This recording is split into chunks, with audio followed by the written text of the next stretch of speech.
प्राइवेटीकरण पे आप क्या कहना चाहेंगे? हाँ, प्राइवेटीकरण में यही कहना चाहेंगे कि अगर सारी कंपनियों को प्राइवेट कर दिया जा रहा है तो भारत की एडमिनिस्ट्रेटिव को भी प्राइवेट करके नरेंद्र मोदी विदेश चले जाएं। फिर देश चलाने की क्या जरूरत है? जब पेट्रोलियम विभाग प्राइवेट हो गया तो पेट्रोल मंत्री का क्या जरूरत है? जब रेल विभाग को निजीकरण हो रहा है तो फिर रेल मंत्री का क्या जरूरत है? मैं पूछना चाहता हूं भारत सरकार के प्रधानमंत्री से। और जहां तक यहाँ के विधायक की बात है, यहाँ के विधायक के विकास की बात है, तो आपके सामने दिखाई दे रहा है कि प्राथमिक विद्यालय के 4 दीवारी का निर्माण कराया गया, जिसको मध्य विद्यालय नाम देकर के उद्घाटन किया गया। जबकि मध्य विद्यालय में आप जानते हैं कि कम से कम 8 से 10 कमरा होना चाहिए और 8 से 10 शिक्षक होना चाहिए। किस हैसियत से ये उद्घाटन किए हैं यहाँ के विधायक? विकास की बात गिनाते हैं। मैं ये भी जानना चाह रहा हूँ, क्या इसके बाद आपकी जो सरकार बने, क्योंकि आपका मत है सरकार बदलने का, क्योंकि आपके विचार ये बोल रहे हैं सरकार बने, तो क्या वो तय करेगी कि जो भी प्राइवेटीकरण हुआ है भारत सरकार फिर आम जनता के हाथ में दे? जी, अगर सरकार एंटी बनती है, अगर मोदी के खिलाफ बनती है, मोदी से अलग होकर बनती है, तो अगर सरकार हमारी मांगों को पूरा नहीं करती है तो हम फिर इसी तरह से जन आंदोलन कर करके इस सरकार को भी हटा देंगे। जबकि हम तैयार हैं, हमारी पार्टी, हमारे नेता तैयार हैं कि नहीं, हम जो है कि इसको निजीकरण के विरोध में खड़े हैं। और प्यासे मर रहे थे, जूझ रहे थे, रेलवे में कटकर मर गए, कितना उलटकर मर गए। हम यही सीन देखे और रास्ते में हम चल रहे थे तो कितना लोग बोल रहा था कि मोदी मुर्दाबाद, नीतीश मुर्दाबाद, यही हम सुन रहे थे। इन लोग की अत्याचारी स्टेट और दिल्ली दोनों मिलकर साफ कर रहे हैं। बोले थे कि हम गरीबों को जड़ से मिटा देंगे, तो जड़ से मिटा दिए हैं, बाकी नहीं छोड़े हैं। मेरे दोस्तों, याद रखें, ध्यान दें। उन्होंने गरीबी मिटाने का गरीबी साफ कर दिए हैं। हाँ, गरीबी साफ कर दिए हैं। अपने हवाई जहाज पर चढ़कर उड़ रहे हैं और हम लोग की पसीना खून का पैसा उड़ा रहे हैं। साथियों, इस पर माफ नहीं करना है। एकदम उनको लटका के मारेंगे हम लोग, घुमा घुमा कर मारेंगे, छोड़ेंगे नहीं। ये आपका दर्द है। ये आपका दर्द है। वो दर्द है कि पैदल चलाता, भूख से लड़ाता, बेबस हुआ इस कदर कि हौसला भी डगमगा पड़ा था। जिंदगी की कीमत है ही कुछ ऐसी, जिंदगी की कीमत है ही कुछ ऐसी कि कदम खुद ब खुद बढ़ चला था। हाँ, एकदम हम लोग झलमलाते आए हैं पैदल। चंदौली से जो हम लोग ट्रक पर 3-3 हज़ार रुपया दिए और ट्रक वाला लेकर आया, और 1,80,000 का हम लोग भाड़ा 60 गो बोरा ने ठूस कर आ रहे थे उसमें। ये दर्द है आपका। कहीं ना कहीं सरकार इस पे फेल हुई है। वो मुख्यमंत्री जो जनता का सेवक करता है, खुद को जाना होता है तो हवाई जहाज का सफर करता है और जनता के ही पैसे से। हाँ, पैसे से हम बोले हैं ओरिजिनल। क्या ऐसा प्रजातंत्र चाहते हैं आप? अरे बाप, ऐसा को मार के पनहिले हम लोग बगेंदना चाहते हैं आप, या अब उसको हम बातें नहीं करना चाहते हैं। नली का टोटल काम नीतीश कुमार नहीं हुआ है। नीतीश कुमार कहीं काम नहीं हुआ है जी, कहीं नहीं काम हुआ है। सर हम बता रहे हैं, नीतीश कुमार का कहीं कुछ काम नहीं हुआ है।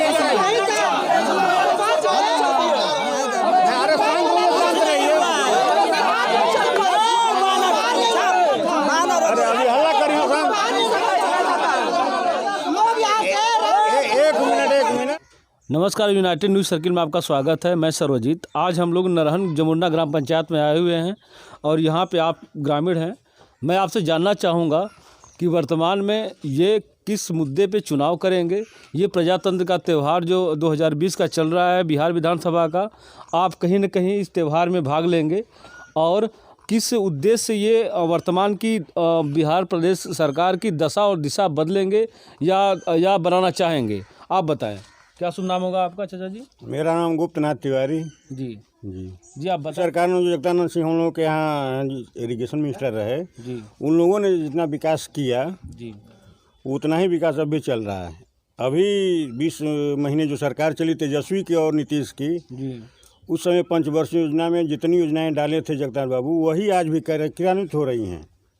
मतलब जो गठबंधन की सरकार तेजस्वी की और नीतीश जी की थी, वो ही कार्य अभी वर्तमान में चल रहे हैं। इसमें 400 करोड़ का पावर ग्रिड, 100 करोड़ नरमा सिंचाई योजना, 200 करोड़ का ढंढर सिंचाई योजना, 700 करोड़ उन्होंने पास करा, अभी वही चल रहा है। नई स्कीम कोई नहीं लाई गई है इस सरकार द्वारा। नौजवानों को बेरोजगार नहीं है, बेरोजगार पड़े हुए एक भी, न तो उद्योग धंधा लगाई सरकार, न तो कल कारखाने खुले। आज हमारे राज्य के प्रशिक्षित जो युवा हैं दूसरे स्टेटों में नौकरी करने के लिए मजबूर हैं। दूसरे स्टेटों में नौकरी करने के लिए मजबूर हैं। अगर हमारे यहाँ वही कल कारखाने होते तो कहे लिए हमारे ये नौजवान जाते दूसरे राज्य में भटकते। तो कहीं ना एक कहीं भी कल या कारखाना जदयू चाहे भाजपा की सरकार लगे हो तो बताएं। आप बेरोजगारी की समस्या बढ़ती जा रही है, इस पर सरकार का 1% ध्यान नहीं है। केंद्र सरकार से आप क्या कहना चाहेंगे? केंद्र सरकार की भी तो वही ढुलमुल नीति है, कहाँ वो भी कर रही है कुछ भी, वो उनका भी वही ढुलमुल नीति है। वही रही। आप क्या कहना चाहेंगे? मैं वही कहना चाहता हूँ कि काम कुछ नहीं हुआ है, काम आता है और नीचे धरातल पर नहीं उतरता है। धरातल पर नहीं उतरता है। आप क्या कहना चाहेंगे बेरोजगारी पर? बेरोजगारी हमारे देश में बढ़ती जा रही है और नीतीश जी की सरकार हो या भाजपा की गठबंधन की सरकार है, शिक्षा तो ख़त्म हो गया बिहार का। बेरोजगारी के मामले में कर रहे हैं तो इस समय तो बेरोजगारी सब लोग है ये हैं, कोई जितना सर्विस है कहाँ नहीं मिला। लेकिन काम के बारे में कर रहे हैं तो काम पंचायती काम के आप बारे में पहले हमसे सवाल किए आप, तो पंचायती राज में काम जितना हुआ है कम नहीं हुआ है, प्राइवेट तो उचित नहीं है। रेलवे वाणिज्यीकरण कर रहे हैं, क्या लोगों की छटैया हो रही है, तो बेरोजगारी बढ़ेगी, गरीबी बढ़ेगी देश में। और ये किसान को लेकर आप क्या कहना चाहते हैं? किसान कितने संतुष्ट हैं इस बिल से? किसान तो कहाँ संतुष्ट हैं बिल से, किसान विरोधी नहीं तो बता रहे हैं ये लोग।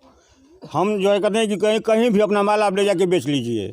100% किसान सक्षम है अपना गल्ला ले जाके दूसरे स्टेट में बेच सके।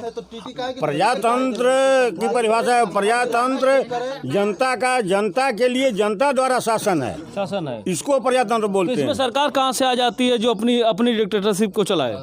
ये जीतने के बाद लोग डिक्टेटरशिप चलाने लगते हैं। तो आप क्या कहेंगे इनके लिए? इन लोग कहें कि उन लोग नीति में बदलाव करें, उन्हें सुधार लावें, संस्कार लावें, जनता की जिसमें भलाई हो उसी नीतिगत निर्णय लें। आप क्या कहना चाहेंगे? कि कैसी सरकार है? इस सरकार को हम लोग हमेशा निंदा करेंगे और हमारा जितने नवयुवक हैं पढ़ लिख करके बेकार घूम रहे हैं, आज निजीकरण कर देगा तो वो तो अपने मन से जो हैगा जो बड़े पूंजीपति के लड़के होंगे वो जाके विदेश पढ़ेंगे।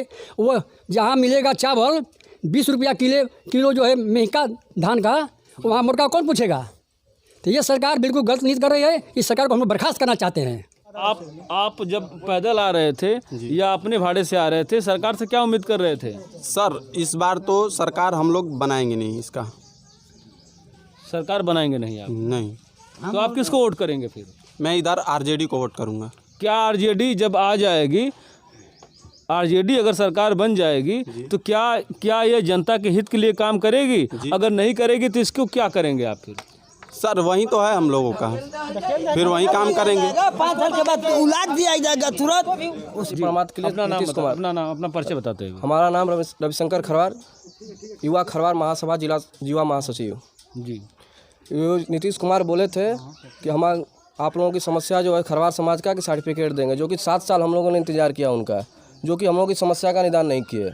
तो इस बार हम लोग पूरे खरवार समाज, पूरे बिहार के हम लोग इस सरकार का विरोध कर रहे हैं और हम लोगों का सपोर्ट जगदानंद सिंह किए हैं आरजेडी के। वो बोले हैं कि अगर हमारी सरकार आती है तो हम आप लोगों को 3 से 4 महीने में आपका जाति प्रमाण पत्र निर्गत कराएंगे। अगर हमारी सरकार नहीं आती है तो हम आप लोगों की लड़ाई में साथ में, चाहे आप जहाँ लड़ने के लिए चलिएगा, हम लोग आपके साथ में हैं। चलिए, ये कहीं ना कहीं अच्छा वादा कार्यकाल चल रहा है जी। 5 साल का जो विधायक जी का रामगढ़ में कार्यकाल है वो सबसे बढ़िया रहा है जी। मैं पूरे विधानसभा की बात नहीं कर रहा हूँ, मैं मात्र इस गांव की बात कर रहा हूँ। सन 1985 से लेकर 2015 तक जितना पैसा 30 साल में लोग नहीं ला पाए, मैं बता रहा हूँ कि नरहन गांव में 5 साल में 57 लाख रुपया आया। यहाँ पे इसी गांव में काम कराया, उसको आप देख सकते हैं। 4 चापाकल लगा है। आप जो सामने से रोड गुजर कर रहे हैं, ये विधायक जी का देन है कि रोड बना है। आप यहाँ पे कोटी पे जाएंगे, एक रंग मंच बना हुआ है 10 लाख 66 हज़ार का। उसके बाद सुनिए, नहर में जाएंगे तो जो मेन जब उरना की नहर जाती है उसमें से माइनर है जो विश्रामपुर के लिए जाता है, उस माइनर में 22 लाख रुपया का विधायक जी ने काम किया है।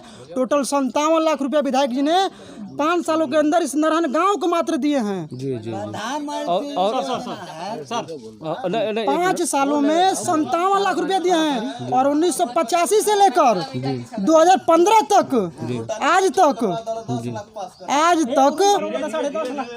जितना नहीं काम करे, 30 साल गुरु चेला की सरकार रही है यहाँ पे। 1985 से लेकर 15 तक में गुरु चेला की सरकार रही है और नहीं काम हुआ है। और 5 सालों में 57 लाख रुपया विधायक जी ने दे करके दिखाया है। अगर नहीं है तो जाकर सर्वे कर सकते हैं, देख सकते हैं, जेन्युइन चीज़ है जी। ठीक है। और मैं आपसे बेरोजगारी पे बात करना चाहता हूँ। आप युवा है, बेरोजगारी की सही बात है जी। हम लोग भी मतलब युवा ही हैं, उससे झेल रहे हैं जी, ये सही बात है जी। हम भी मान रहे हैं, ध्यान दें और बेरोजगारी को जो कमी है कैसे ध्यान दे, प्राइवेटीकरण करे, इस पर ध्यान रहेगा तो इसमें हो रहा है भाई, काम हो रहा है, सरकार की नीति चल रही है। किस पर काम हो रहा है? रोजगार पे चल रही है, सारा कंपनी प्राइवेट कर दे। प्राइवेटीकरण पे आप क्या कहना चाहेंगे? जिस तरह सटैया और इससे पहले बताइए, आप युवा है, हम युवा है, ठीक है, युवा है, हो रहा है, गवर्नमेंट इस पे ध्यान दे रही है और प्रक्रिया चल रहा है जी। ये ऐसा नहीं कि नहीं चल रहा है, चल रहा है। नहीं, उसका कितना परिणाम दिखा आपको? परिणाम दिखा भैया, जितना काम रहा है नली गली का टोटल काम नीतीश कुमार के घर नहीं हुआ है। नीतीश कुमार कहीं काम नहीं हुआ है जी, कहीं नहीं काम हुआ है। सर हम बता रहे हैं, नीतीश कुमार का कहीं कुछ काम नहीं हुआ है।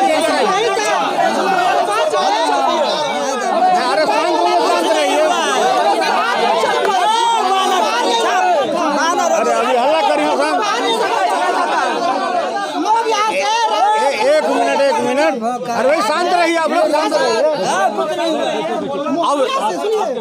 अरे सुनो, बैठिए पहले, सुनिए।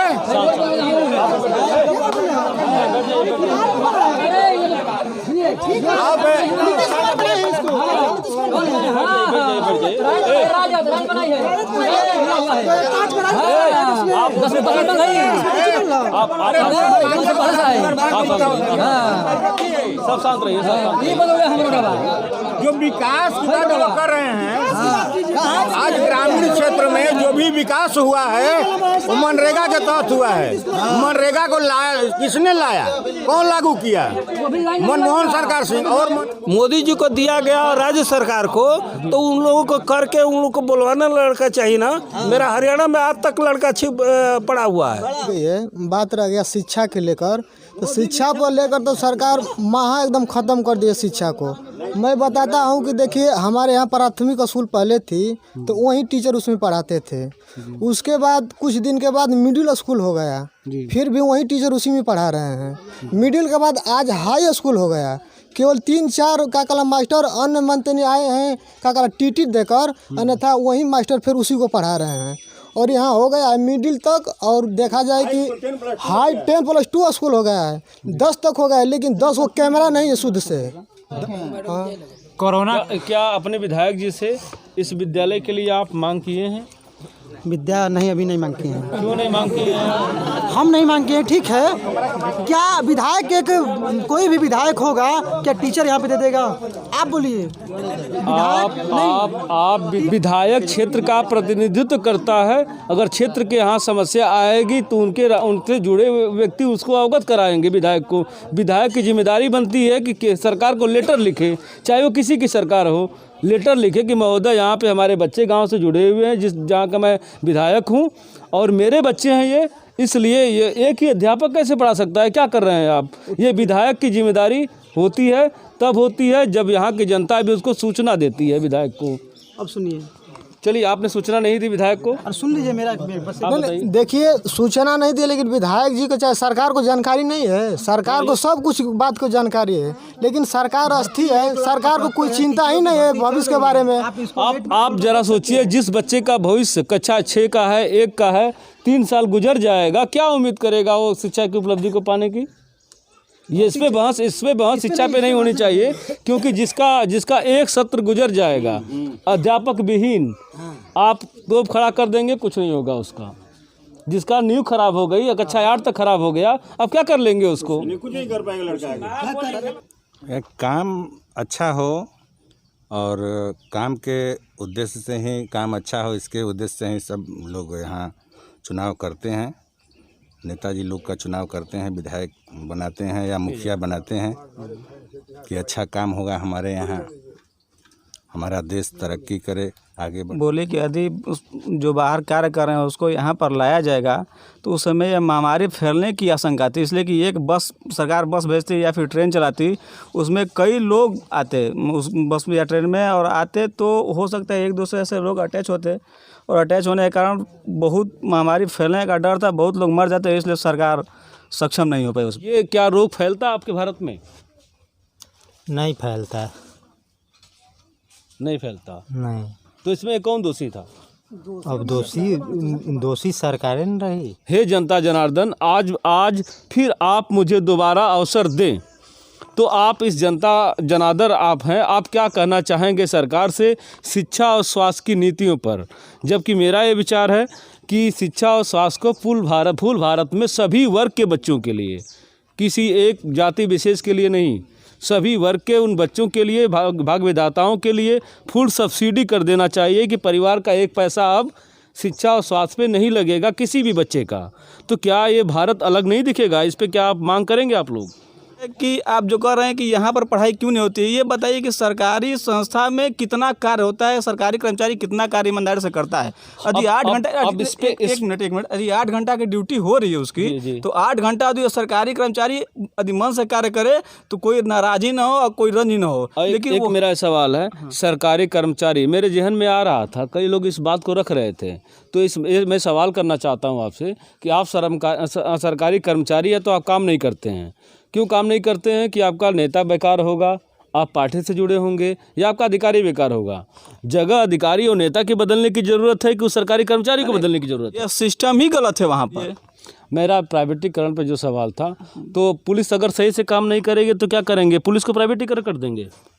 पुलिस को प्राइवेटीकरण कैसे किया जा सकता है? अरे क्यों नहीं कर देंगे भाई? वहाँ पे क्या दिक्कत है आपको? जब पुलिस काम नहीं कर रही है, आप बताएं, आप किसकी सरकार बनाना चाहेंगे बिहार में? हम तो क्यों बनाना चाहेंगे? हम किसान हैं, हम जो है कभी भी चाहेंगे कि कोई भी अगर किसी की सरकार बने तो अच्छा काम करे, लेकिन ये भाजपा की सरकार, राजद की सरकार के बाद भाजपा की सरकार जो आई है बिहार में, जदयू की, ये जो है वह किसानों की कमर तोड़ दी है। क्योंकि हम लोग मेहनत करके इतना परिश्रम करके धान उगाते हैं, उगाने के बाद सब लागत लगा करके, और जब उसका कटिंग होता है तो कोई उसका भाव नहीं रहता है। और मैं एक बात और कहना चाहता हूँ, आपके माध्यम से प्रधानमंत्री को इंगित करना चाहता हूँ कि आप जो है 80 रुपये लीटर की दुकान खुलवा के रखे हो, आप 1150 रुपये की DAP की दुकान खुलवा के रखे हो, 265 रुपये की यूरिया की दुकान खुलवा के रखे हो, और जब मेरी MSP और मेरे धान और मेरे गेहूँ की रेट की बात आती है तो तुम बिल में घुस जाते हो। कोई कार्य नहीं दिखाई दे रहा है, हम बताएंगे क्या? और आपके RJD के भी विधायक यहाँ चुनाव में लड़ रहे हैं, और आपके बसपा और जिनका जो गठबंधन है ये भी कहीं ना कहीं आएंगे, तो आप किसको किस तरह से लेंगे चुनाव में? देखिए, चुनाव में इस समय फिलहाल जो है RJD का भविष्य का जो हम लोग देखे हैं कार्य, उसके मुताबिक हम लोग RJD को यहाँ चाहेंगे। क्या आप चाहेंगे कि इस बार जिसकी भी सरकार बने तो इस मुद्दे को उठाए कि भारत में जितने भी छात्र हैं, सभी वर्ग के बच्चे हैं, वो भारत के ही हैं? इस घर के मुखिया होने के नाते मेरी जिम्मेदारी बनती है कि मैं अपने घर के सभी सदस्यों के लिए काम करूं। ये लोन नहीं, क्योंकि लोन कभी कभी कुछ लोग को मिलता है, कुछ लोग दौड़ते रह जाते हैं। ये मुखिया जी कहे अभी ना कि मतलब स्कॉलरशिप बच्चे को मिल रहा है, तो हम इनसे पूछना चाहते हैं, मतलब कहे कि नहीं, ये बोले व्हाट्सएप की सबको मिल रहा है, तो हमको बस इतना बता दें कि अगर कोई भी फॉर्म भरा जा रहा है आज के एग्जाम के लिए, तो एग्जाम आज फॉर्म भर रहे हैं 600-700 का मतलब फॉर्म भरा जा रहा है, और ठीक उसके 1 महीने बाद रद्द हो जा रहा है, और ना ही उसका पैसा हम लोग को वापस आ रहा है। तो बताइए, कम से कम एक कोई भी BPSC का निकले, UPSC का निकले, चाहे आपको रेलवे का निकले, तो उसमें रेलवे जब भी मतलब कांग्रेस सरकार थी तो कम से कम 3 बार 4 बार साल में 3 बार निकालती थी मैक्सिमम। ये कई बार निकाल रही है, 4 साल पे 1 बार निकाल रहा है, 3 साल पे 1 बार आ रहा है, उसमें भी रद्द कर दे रही है। कितने सीटें हैं जो भरी नहीं रही है? तो बताइए, और यहाँ पे ये भी है कि बेरोजगारी देख रहे हैं बढ़ ही रहा है। यहाँ पे यूपीएससी में देख रहे हैं कि सीट आ रहा था कम से कम 1200 से ऊपर भी आ रहा था, पहले 1500 का हो रहा था पहले एग्ज़ाम जो सीटें थी। उसके बाद और 14 के बाद देखिए जब से इनका सरकार आया है तो उसमें देखिए पहले 1200 से 1150 पे आई, 1150 पर से 1000 मतलब 2013 में 1000 पे आ गई। आज ये हो गया कि 720 या 710 इस बार सीट आया है। तो मतलब यूपीएससी को भी आप घटा रहे हैं और बात करें कि रोजगार दे रहे हैं, तो क्या रोजगार? जनता का तो खून चूस रहा है, अभी भी चूसेंगे ये लोग। तो आपके ग्राम पंचायत की मूलतः समस्या क्या है? सड़क सड़क नहीं है यहाँ पर। यहाँ पर विधायक तो होते रहे होंगे और सरकारें भी बनती रही होंगी। कितने सालों से सड़क की समस्या आपकी? करीब 30 साल से। 30 साल से 30 साल से आप लोग की सड़क नहीं बने हैं? नहीं बनी। आप क्या चाहेंगे वर्तमान में जो विधायक आपके बीच आएगा और कैसे आपको जता पाएगा कि मैं ये सड़क का निर्माण कार्य करा दूंगा? हम लोग तो ये तय किए हैं कि हम लोग अब की बार किसी को मतदान नहीं करेंगे। किसी को रोड नहीं तो वोट नहीं है। जैसे मतलब देश की स्थिति जैसे मतलब बिगड़ती जा रही है, जैसे हालात बेरोजगारी मतलब बढ़ती जा रही है और रोजगार नहीं मिल रहा है। अब देखिए आपका सड़क ये गांव में माननीय मुख्यमंत्री जी का ये था कि महद दलित बस्ती को पक्की सड़क से जोड़ देंगे, लेकिन इस बात को 30 साल से ऊपर हो गया, अभी तक वैसे की स्थिति है। हमारी बहनें माताएं बरसात के दिनों में बहुत दिक्कतें होती हैं। नहीं करेंगे जब हम लोग के रोड नहीं है तो हम लोग का बेटी पतो सब जितना है आते तक खटिया से मचलना से बर है, बीमार है, ब्याह है, शादी है, जब डोली यहाँ लगाएगा तब तो वहाँ जाएगा। नमस्कार, मैं अतुल यादव, आप देख रहे हैं यूनाइटेड न्यूज़ सर्किल। अगर वीडियो आपको अच्छा लगा हो तो लाइक करें, शेयर करें और चैनल को सब्सक्राइब करना ना भूलें। तब तक बने रहें यूनाइटेड न्यूज़ सर्किल के साथ।